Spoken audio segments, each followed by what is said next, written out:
Well, cybersecurity expert Paul Viollis is with us right now. Paul, how realistic is that concern, that threat, that the Chinese or whomever has this info, they have some built-in spies they can start hiring? What do you think? Well, Neil, it's not just probable, it's a certainty. There's no question about that. This is a great business model on their part. They have an extraordinary return on investment.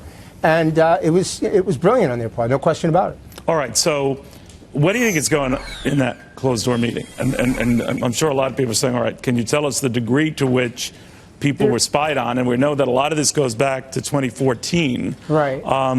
Do you know how that happens? By the way, we find out so well after the fact that this has been going on for a long time, because my immediate thought is, well, what's going on right now? Well, right. Well, to your first point, what's going on in that meeting right now is this is damage control 101.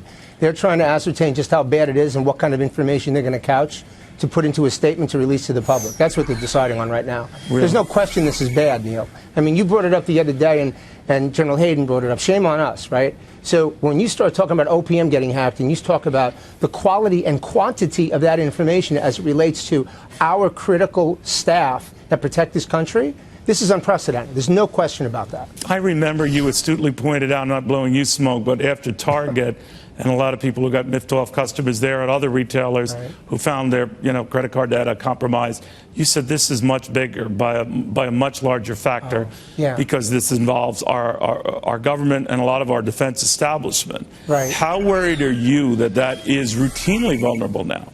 Well, I'm very worried about it, but let me qualify that, Neil. The reason why I'm worried about it is because we have not changed approaches. We're still driving the same vehicle down the same road, and we're going to keep running into the same potholes until we change. And what I mean by that specifically is we have to get away from this quintessential information technology model, and we need to start embracing much more of an anti-crime model.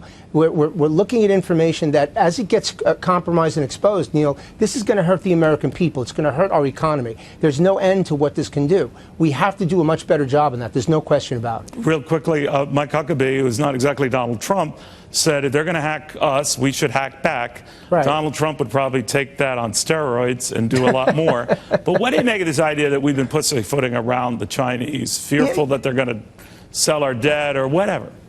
I'm concerned about what they'll do with the information, but when it comes to matting wits between the Chinese and the Americans, I feel, are far superior. We just need the leadership in order to put those balls in play.